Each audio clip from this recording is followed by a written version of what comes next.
बच्चों, hope you all are fine. जैसे कि हम अकाउंटेंसी के अंदर इशू शेयर के बारे में हमने डिस्कस किया था। इशू शेयर में सिर्फ आपकी एक वीडियो प्रैक्टिकल्स की बस्ती है, जिसके अंदर over subscription for future of share where there is over subscription. उस सिचुएशन के अंदर हमने 4 वर्किंग नोट कैसे बनाते हैं, उसकी वीडियोस आपकी जो है वो अपलोड मंडे को हो जाएगी।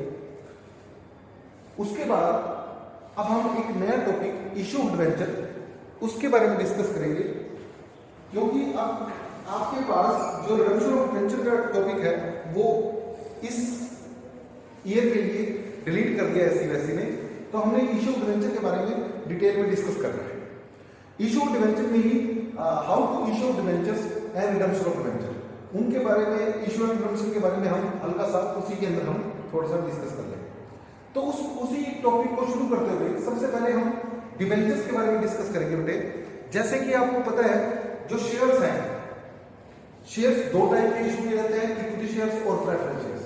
पर बेटे जब कंपनी को लोन की जरूरत होती है, जब कंपनी को इंटरेस्ट पे पैसा लेना होता है, क्या होता है कि कंपनी जब शेयर इशू करती है, आपने देखा था इक्विटी शेयर के अंदर कंपनी क्या करती है, उनके ऊपर कंपनी डिविडेंड पे करती है, और कंपनी को जब प्रॉफिट होता है तभी डिविडेंड दिया जाता है।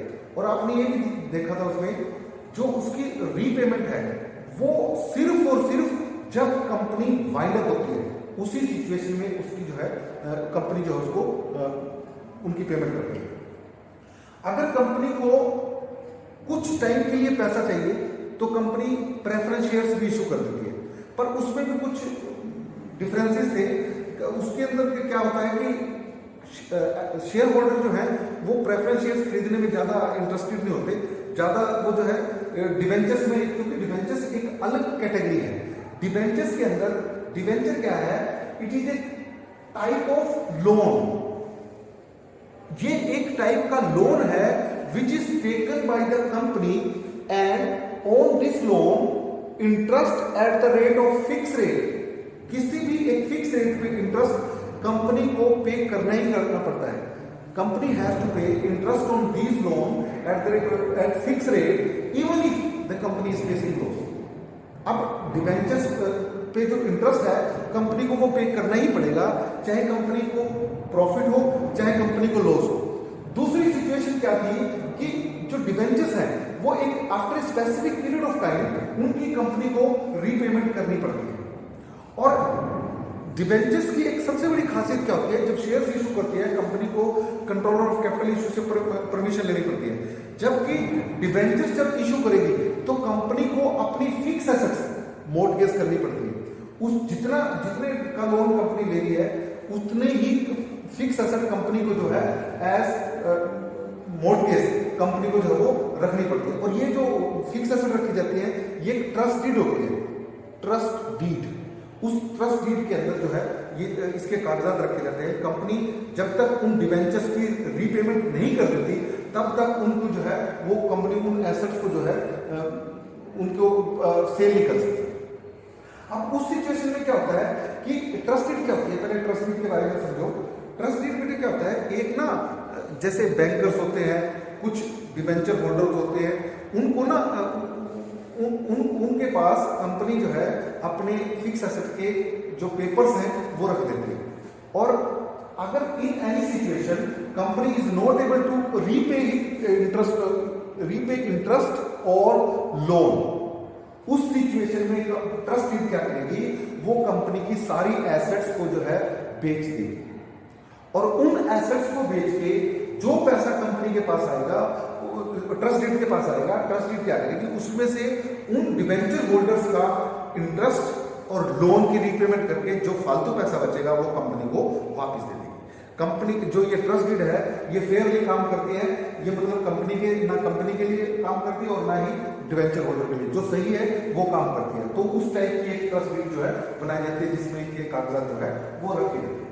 अब यहाँ पे जो डिवेंचर्स है, मैंने बताया डिवेंचर्स क्या है, it is A certificate containing the terms of repayment of.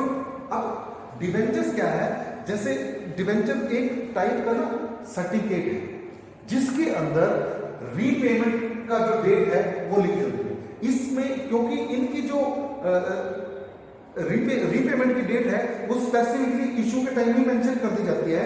भाई ये डिबेंचर्स इतने रुपए में इशू किए जाएंगे और इनकी रीपेमेंट जो है 2 साल बाद, 3 साल बाद, 4 साल बाद, 10 साल बाद जो है वो रीपेमेंट की जाएगी। तब तक कंपनी जो है वो, इसीलिए इसके अंदर लिखा जाता है 10% डिबेंचर्स। इसका मतलब क्या है? ये कंपनी ने उस डिबेंचर्स की कैटेगरी फिक्स कर दी। भाई ये जो कैटेगरी है, इस कैटेगरी के ऊपर कंपनी जो है 10% की रेट से इंटरेस्ट जो है वो पे करेगी, चाहे कंपनी को प्रॉफिट है चाहे कंपनी को लॉस है, और वो इंटरेस्ट जो वो पे करेगी। ये 10% जो है उसके अंदर स्पेसिफिक, यानी डिबेंचर एक टाइप का सर्टिफिकेट है जिसमें लोन की रीपेमेंट और इंटरेस्ट का रेट प्री फिक्स होता है, पहले से फिक्स होता है, जितना उसके बाद उसकी जो है वो रीपेमेंट जो है कब करनी है उसके बारे में इसमें पहले से ही मेंशन कर दिया जाता है। उसके बाद इसकी कुछ फीचर्स है, कैरेक्टरिस्टिक्स जिनको बोलते हैं, उसमें सबसे पहले कहता है a debenture is issued by a company in the form of certificate. एक सर्टिफिकेट के रूप में फॉर्म किया जाता है जिसमें सारा कुछ जो है मेंशन होता है, भाई इतने टाइम बाद पेमेंट की जाएगी और during that period interest will be provided to the debenture holder at the rate of, वो रेट जो है इंटरेस्ट का जो है मेंशन किया जाता है। दूसरा कहता है a debenture is issued under the seal of company. जैसे मैंने बताया था कॉमन सील होती है, कंपनी की कॉमन सील के अंदर जो है वो सर्टिफिकेट कंपनी जो है इशू करती है। उसके बाद कहता है it contains a contract for the repayment of principal sum at a specified date. मैंने अभी आपको बताया इसके अंदर स्पेसिफिकली मेंशन होता है भाई इन डिबेंचर्स, जो ये डिबेंचर्स इशू किए जा रहे हैं, इन डिबेंचर्स की रीपेमेंट कितने टाइम पीरियड के बाद होनी है, वो टाइम पीरियड जो है, स्पेसिफिक टाइम पीरियड जो है उसके अंदर मेंशन किया जाता है। उसके बाद ये इसकी कुछ फीचर्स थी जिनमें हमें जो है जिनको हमें ध्यान रखना चाहिए। उसके बाद ये कहता है बॉन्ड्स। जैसे बेटे डिबेंचर्स होते हैं ना, ऐसे ही बॉन्ड्स भी सेम कैरेक्टरिस्टिक्स के होते हैं, इनके ऊपर भी कंपनी जो है फिक्स रेट से इंटरेस्ट देती है। फर्क क्या होता है कि जो बॉन्ड्स है ना मोस्टली वो गवर्नमेंट इशू करती है, पर अब क्या हो गया कि अब गवर्नमेंट के अलावा प्राइवेट कंपनीज भी जो है, पब्लिक कंपनीज भी जो है वो बॉन्ड्स इशू कर सकती है और उनके ऊपर भी फिक्स रेट ऑफ इंटरेस्ट जो वो पे कर सकती है।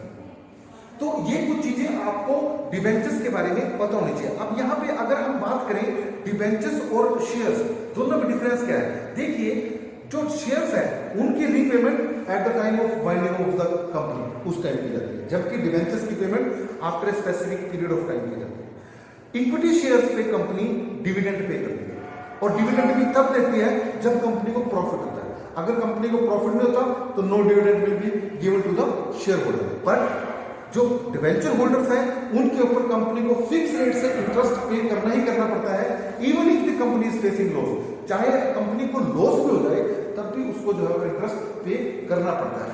और एक इसका डिफरेंस सबसे बड़ा क्या है कि equity share holder can participate in the management, वो मैनेजमेंट में पार्टिसिपेट कर सकते हैं, but debenture holder can not participate in the management.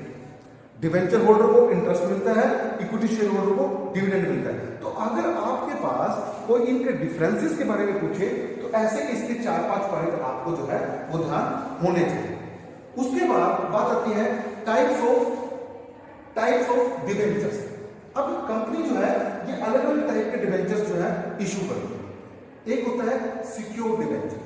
Secure debenture को बेटे हम मॉर्गेज डिवेंचर भी बोलते हैं। Secured debentures, these are those debentures which are secured against fixed assets of the company. यानी वो डिबेंचर्स जिनके अगेंस्ट कंपनी ने फिक्स्ड एसेट्स रखी है, तो वो कंपनी जो है उनको हम सिक्योर्ड डिबेंचर्स बोलते हैं। और इसके अगेंस्ट जो है कंपनी जो है अपनी फिक्स एसेट्स रखती है, जबकि इक्विटी शेयर होल्डर जो होते हैं उनके अगेंस्ट कंपनी को कोई फिक्स एसेट रखने की जरूरत नहीं होती, जबकि डिबेंचर जब इशू करेगी कंपनी तो उसे जो है फिक्स एसेट रखनी जरूरी होती है। उसके बाद आता है unsecured debenture. Unsecured debentures are those debentures which have no security, जिनके अगेंस्ट कोई सिक्योरिटी नहीं रखती। कंपनी अपनी गुडविल के बेस पे, कंपनी अपने बिहाफ से, कंपनी की रेपुटेशन के बेस पे लोग जो है कंपनी के डिबेंचर्स परचेज कर लेते हैं। वैसे ये जरूरी होता है कि कंपनी जो है हर एक केस में फिक्स एसेट जो है वो जरूर मॉर्गेज करती है। उसके बाद होता है रजिस्टर्ड डिबेंचर। बेटे रजिस्टर्ड डिबेंचर को देखिए, नाम देखिए registered debentures are those debentures which are registered in the office of company.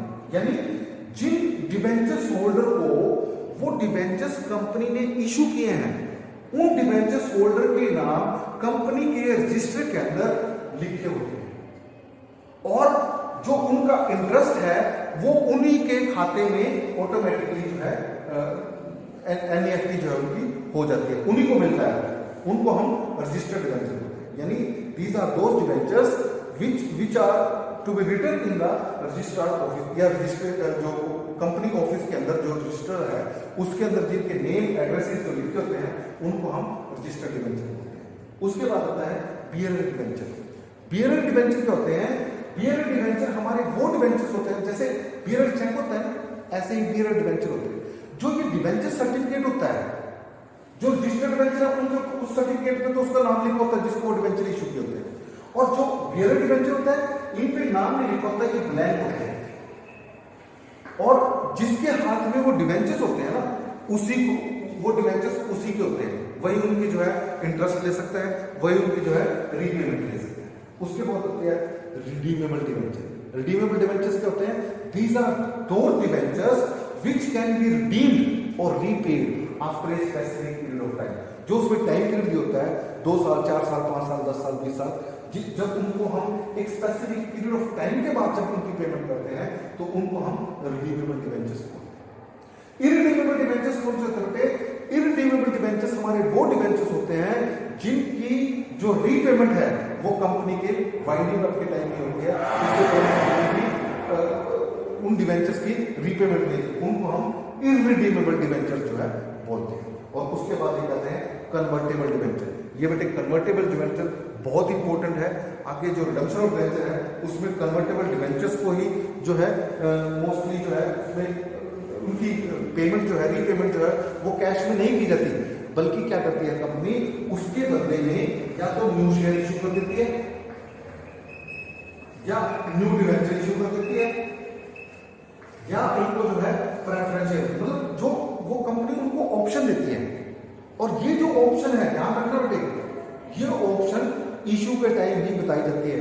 भाई जब इनकी 5 साल बाद रीपेमेंट की जाएगी तो आपको रीपेमेंट कैश में नहीं मिलेगी, उसके बदले में या तो आप कंपनी के नए शेयर इक्विटी शेयर ले सकते हो, या कंपनी के आप नए डिबेंचर ले सकते हो, या फिर आपको जो है प्रेफरेंस शेयर इशू किए जा सकते हैं।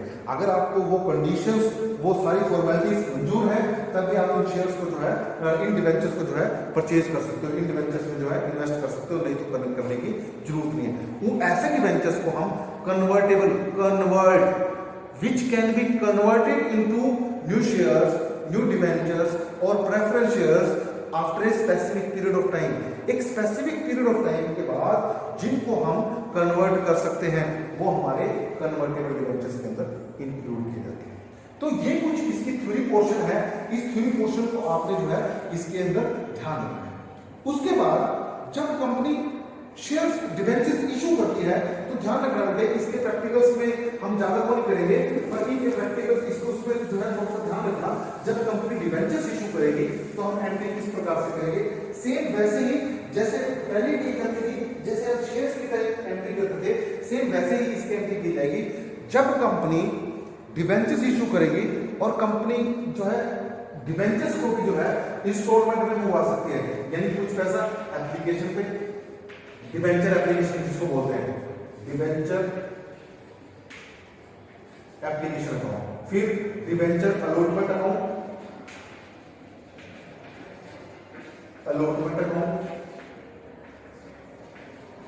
डिबेंचर कॉल्स, कुछ पैसा जो है वो कॉल्स पे, वो पैसा इकट्ठा भी मंगवा सकती है और इंस्टॉलमेंट में मंगवा सकती है। वैसे मोस्ट ऑफ द कंपनी जो है वो पैसा अपना इकट्ठा ही मंगवाती है, पर फिर भी जैसा आपको क्वेश्चन में दिया हुआ वैसे ही करना पड़ेगा आपको। बेटे आपने पीछे हमने डिस्कस किया था कि कंपनी जो है, कंपनी जब इक्विटी शेयर इशू करती है तो कंपनी 2 तरीके से इक्विटी शेयर इशू कर सकती है, पार पे और प्रीमियम पे। डिस्काउंट पे कंपनी जो है शेयर इशू नहीं कर सकती।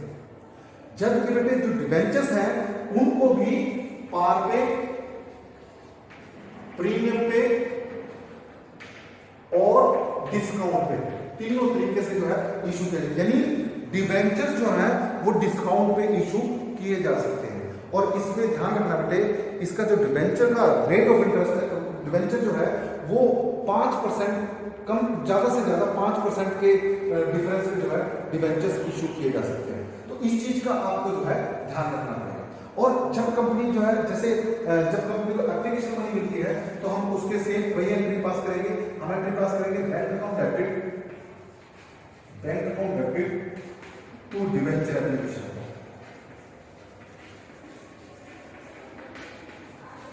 ये यहां पे आ जाएगा बेटे, being application money received on debenture, जितने डिबेंचर्स कंपनी ने इशू किए हैं उन डिबेंचर्स पे कंपनी को कितनी एप्लीकेशन मनी मिली है, वो डिबेंचर उस एप्लीकेशन मनी को हम यहाँ पे शो कर देंगे। तो उसकी जो है जब एप्लीकेशन मनी रिसीव होगी तो यहाँ पे हम इस तरीके से लिखेंगे।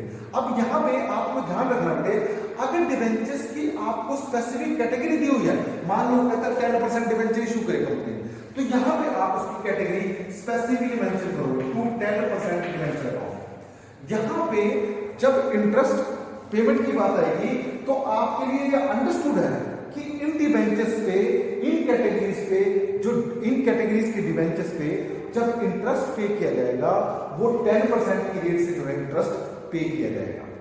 तो ये अगर आपको इसकी कैटेगरी दी है 10% डिबेंचर, 7% डिबेंचर, 8% डिबेंचर, 12% डिबेंचर, तो आपने जो है उसका रेट जो है वो साथ में मेंशन करना है। उसके बाद जो है इसको हम ट्रांसफर कर देंगे, हम क्या करेंगे 10% debenture application account debit to percentage debenture account. यानी बेटे मेरी बात समझो, जब आपने शेयर इशू किए थे तो उसमें आप एंट्री क्या करते थे, share application account debit to share capital account. जहां भी आप शेयर लिखते थे उस शेयर की जगह आपने डिबेंचर लिखना है, या शेयर कैपिटल लिखते थे तो यहाँ पे परसेंटेज डिबेंचर आ जाएगा। बाकी सारी एंट्रीज वो सेम एज इट इज रहेंगी। अगर आपके पास उन डिबेंचर्स की ओवर सब्सक्रिप्शन है तो उस केस में अगर आपने उनकी एक्सेस मनी को वापस कर दिया तो आप यहाँ पे टू बैंक करके उसकी एंट्री कर दो, टू बैंक। जितना पैसा आपने वापस किया, जितने शेयर्स पे आपने कोई, जितने डिबेंचर्स पे आपने कोई डिबेंचर इशू नहीं किया तो उन डिबेंचर होल्डर का पैसा जो है, उन डिबेंचर एप्लीकेंट्स का पैसा जो है आप वापस कर दो, यहाँ पे टू बैंक करके लिख दो। पर अगर किसी डिबेंचर होल्डर का पैसा, आप उनका एक्सेस पैसा आया होगा और उस पैसे को आपने आगे अलॉटमेंट पे यूटिलाइज किया या फर्स्ट कॉल फाइनल कॉल पे यूटिलाइज किया, तो आप इसकी जगह आप यहाँ पे लिखोगे to percentage debenture account to 10% debenture allotment account, जितना आपने डिबेंचर अलॉटमेंट में यूज किया, टू 10% डिबेंचर कॉल्स अकाउंट, और जो वापस किया उसको हम टू बैंक अकाउंट। इस प्रकार से आप उसकी एंट्री पास कर दोगे। जैसे आप पहले इश्यू शेयर में करते थे, हम इन पे ज्यादा टाइम खराब नहीं करेंगे, आपको ये सारी चीजें पता है और इनकी आपने सभी ने इसकी अच्छी तरह से प्रैक्टिस की हुई है। तो आपने सिर्फ क्या करना है, जहां पे आप शेयर लिखते थे उसकी बजाय आपने जो है यहाँ डिबेंचर से इसको जो है शो कर देंगे। उसके बाद जब आप डिबेंचर अलॉटमेंट की मनी ड्यू करोगे तो आप उस केस में क्या एंट्री कर दोगे, debenture allotment account debit to percentage debenture account. और जब आप मनी रिसीव करोगे तो उस केस में आप क्या एंट्री करोगे, bank account debit to debenture allotment account. अब उसके बाद इसमें एक खासियत क्या है डिबेंचर्स की, इसमें बेटे डिबेंचर्स की फॉरफीचर नहीं होती, तो इसमें फॉरफीचर का कोई रोल नहीं होगा।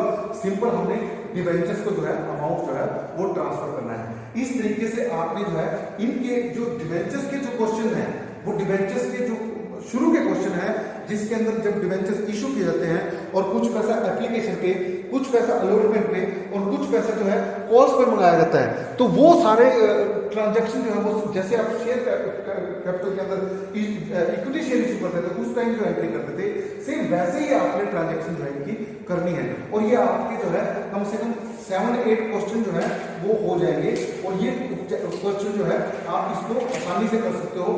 एक चीज मैं इसमें आपको क्लियर कर दूं कि जब डिबेंचर्स डिस्काउंट पे इशू किए जाते हैं, मोस्ट ऑफ द टाइम जो भी डिस्काउंट होता है वो अलॉटमेंट के टाइम डिस्काउंट दिखाया जाता है और कहीं पे इसमें डिस्काउंट जो वो शो नहीं किया जाता।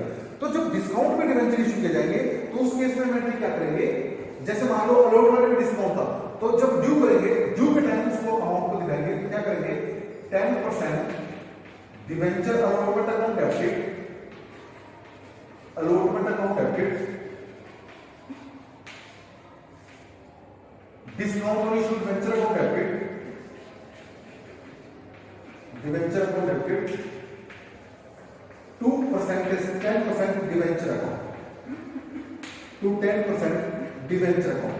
इस तरीके से आप जो इसकी एंट्री करोगे, और जब आप इसकी मनी अलॉटमेंट की मनी रिसीव करोगे इन डिवेंचर्स पे, तो आप एंट्री क्या करोगे, व्हेन अलॉटमेंट मनी रिसीव, तो आप एंट्री क्या करोगे, bank account debit to 10% debenture allotment. इस प्रकार से मान लीजिए एक डिवेंचर था 100 रुपए का डिवेंचर, कंपनी ने 95 रुपीज में इशू किया, तो 5 रुपए का डिस्काउंट होगा, 100 रुपीज का डिवेंचर होगा। उस सिचुएशन में यहां पे जब आप अमाउंट रिसीव की एंट्री करोगे, तो यहां पे आप 95 जितना आपके पास अमाउंट रिसीव हुआ वो अमाउंट की एंट्री जो है आप पास कर दोगे। और यहां पे हम आगे भी डिस्कस करेंगे, जो बेटे डिवेंचर इशूड एट डिस्काउंट, जो हमारा ये डिस्काउंट ऑन इशू डिवेंचर है, discount on issue of debenture, पहले क्या होता था, इस डिवेंचर के डिस्काउंट को कंपनी जो है with in the life time of debenture, अगर डिवेंचर 5 साल में रिडीम करने हैं तो 5 साल के अंदर अंदर कंपनी अपने कैपिटल प्रॉफिट्स में से इस डिस्काउंट को जो है रिटर्न ऑफ करती थी। पर अब जो है सेबी की गाइडलाइन के अकॉर्डिंग कंपनी जो है इस डिस्काउंट को, जिस साल ये डिवेंचर्स इशू किए गए डिस्काउंट पे, उसी साल के एंड पे इन डिस्काउंट को, इस डिस्काउंट को जो है रिटर्न ऑफ कर देगी। और जो ये डिस्काउंट रिटर्न ऑफ किया जाता है ना बेटे, ध्यान रखना, सबसे पहले इसको, अगर हमारे पास कैपिटल प्रॉफिट्स हैं तो इनको हम कैपिटल प्रॉफिट्स में से लेस करते हैं, और अगर कैपिटल प्रॉफिट्स सफिशिएंट नहीं है तो उस सिचुएशन में हम प्रॉफिट एंड लॉस, यानी statement of profit and loss, उसको जो है उसमें से इनको जो है चार्ज करते हैं। तो मतलब सबसे पहले कैपिटल प्रॉफिट में अगर मान लो डिस्काउंट को रिटर्न ऑफ की एंट्री करनी है, तो डिस्काउंट के रिटर्न ऑफ की एंट्री हम क्या करेंगे, उसको देखिए जरा, डिस्काउंट के रिटर्न ऑफ की एंट्री हम क्या करेंगे, उसके रिटर्न ऑफ की एंट्री हम अलग से करेंगे,